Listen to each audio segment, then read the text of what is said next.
Okay, you have 3 seconds to think of a dangerous job. You probably think of something like Mount Everest Sherpas, roofers, construction workers, or maybe even your own job. But what I can guarantee you didn't think about was the art of dismantling ships. Shipbreaking. If you stay with me throughout the video, you will learn about just that, what shipbreaking is, and why it's ranked as one of the most dangerous jobs in the world.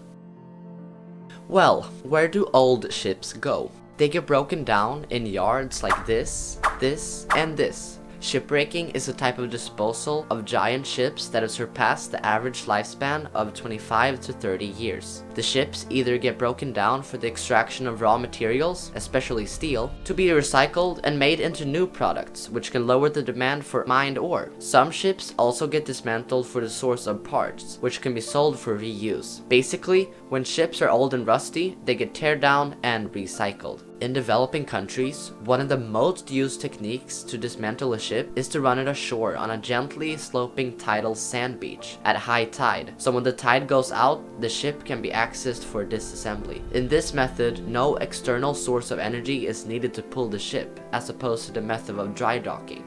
Dry docking is a technique used to dismantle a ship that requires huge amounts of energy. However, maneuvering a ship onto a beach isn't the easiest job, and is not always successful. So, we have 2 ways of dismantling a boat, each with its own negatives. But how can this job be so dangerous, and where is the shipbreaking even happening? Well, let's get into that now.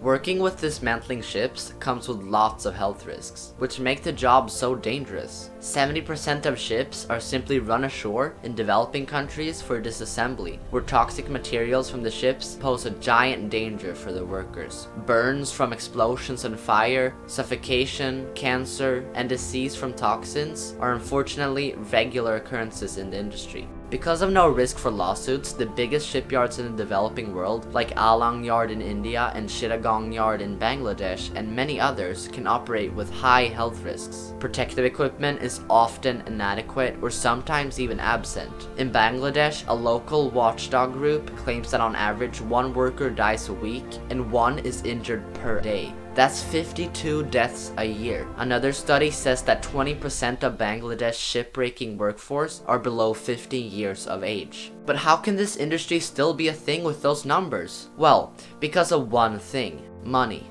The shipbreaking yards of India, Bangladesh, China, Pakistan employ more than 200,000 workers. In Bangladesh, the recycled steel covers almost 20% of the country's needs, and in India it's almost 10%. This industry is needed in these countries, and in their eyes, the value of the money is greater than the dangerous hazard it creates for its workers and the environment. In conclusion, shipbreaking is the dangerous art of breaking down ships and selling them for parts. As one of the most dangerous jobs on earth, you can wonder why they continue doing it. Join the conversation in the comments below, and if you like this video, don't forget to like, or maybe even subscribe. Here's another interesting video I think you should check out. And as always, thank you so much for watching this video.